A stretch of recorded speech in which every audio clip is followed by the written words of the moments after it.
Hey, welcome to 23 Degrees Sideways. This is a morning video.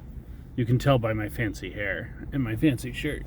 I actually wear this shirt quite often just for videos because I've got something else on underneath it, or I'm wearing a t-shirt to do work underneath the van or whatever.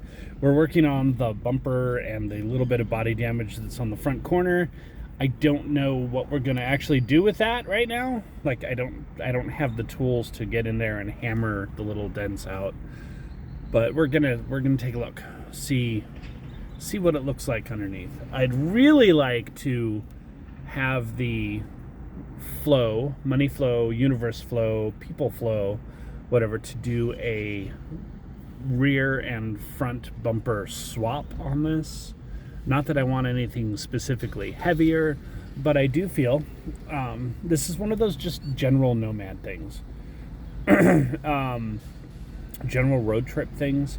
I don't know. This falls into the security and preparation psychology of it, and I don't know exactly where it hits, what triggers it's going to hit on you, where it goes. And one of those things is that I really like to have a primary, secondary, more than one spare tire. Okay. There's a spare tire mount for underneath the back of the van, and it works perfectly well. And you can, without any structural damage or anything, you can actually take that out, cut a little bit of body down there, and build a trunk that'll be a good solid 14 inches deep and 2 by 3 feet or something. It's a huge basement. We called it a basement in the road trek. And that was done when we had the road trek, and there was no spare tire underneath. And I don't like undermounted spares on trucks or vans because they just get so dirty and nasty, and it's already a struggle when you have to deal with a spare tire. And I know it's not as common as it used to be. You know, I used to, I don't know, 2 to 5 times a year, I used to have to deal with a low fix tube plug, some kind of deal with having to deal with changing tires, spare tires. And the world has changed. Things have developed to the point where that's not as common as it used to be, you know. And I used to drive, you know, the last vehicle I had that had tube tires on a regular basis was an International Harvester Scout, and it was an off-road vehicle, and I used it off-road quite a bit, and it was wonderful. You know, it had this grannied first gear that would basically go 3 miles an hour straight up. You know, it was great, but yes, you get more flat tires when you're doing off-road stuff.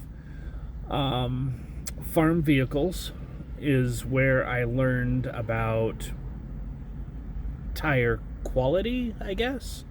You know, I got a lot more flat tires in the minivans and the small pickups until I started going to like load range D, load range E, LT, light truck tires on everything. And that made a huge difference. Sometimes it gives you a little bit of a hit on miles per gallon, gas mileage.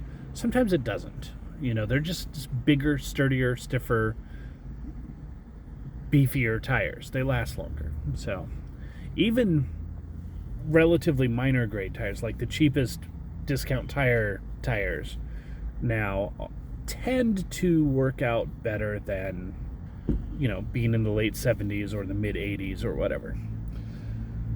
Nonetheless, spare tire, flat tire is probably the single most common thing that you have to deal with on the roadside as a breakdown, you know. And you don't want to make it into the worst possible cycle of action in your life. You don't want it to become awful to deal with. Okay? Tea. So if you've got an undermounted spare and it's just in the dirt and it's constantly on the underneath and getting road grit on it and everything's horrible, and you've got some weird nut or cable spool system holding it in, getting it out and getting to the point of changing your tire becomes really kind of nasty, grody, dirty, whatever.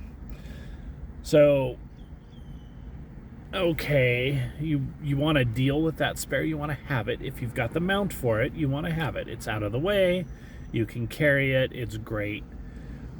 But I would not want to do a cross-country trip without 2 spares to begin with.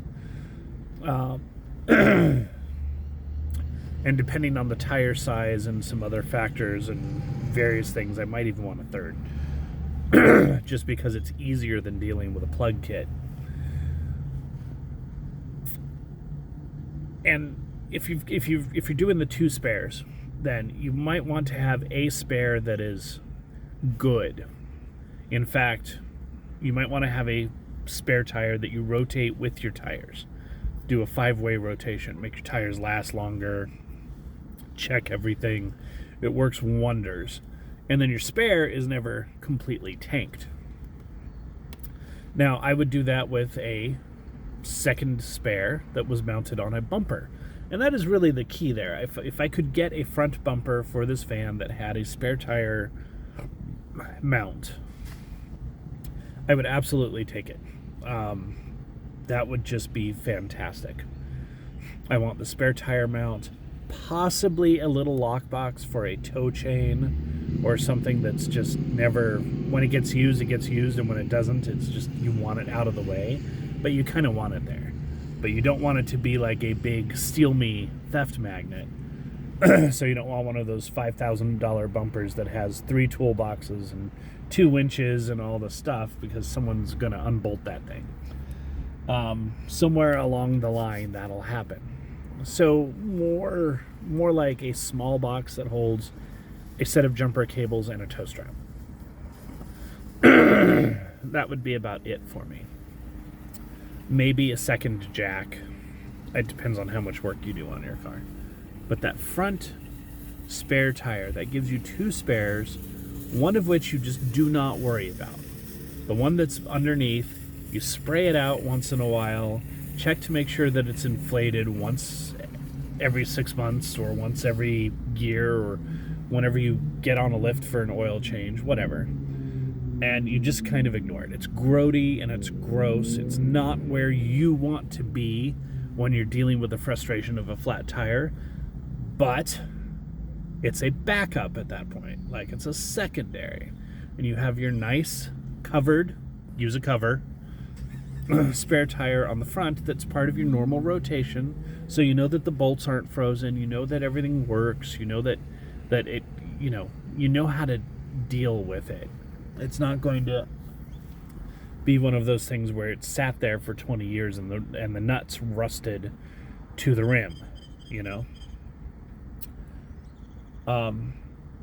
That's a big deal. Like, I really feel like that's making it comfortable and easy and kind of cool to change your tire. That's where you want to be. You want to not have your frustration levels spiked on the most common thing that you're ever going to have to deal with. You know, it's like checking your oil. You want to be able to check your oil without having to go through crazy discomfort procedures or something. Like, the things to think about with your vehicle. Like, checking the fluids needs to be okay to do. Changing your tire needs to be okay to do. You know, if you need a better jack, if the screw jack that's included with your vehicle sucks, just get a little bottle jack. You know, it'll probably fit in the same spot. Get a floor jack if you've got a bigger vehicle and you've got the space, and you might want to be doing it anyway because you'll pack your wheel bearings or whatever it is you're doing on the road. But that's the thing. Rear bumper, it's not such a big deal. It's just that I would like to have a bumper that has a slightly better integrated tow hitch, so it doesn't drop down under the bumper.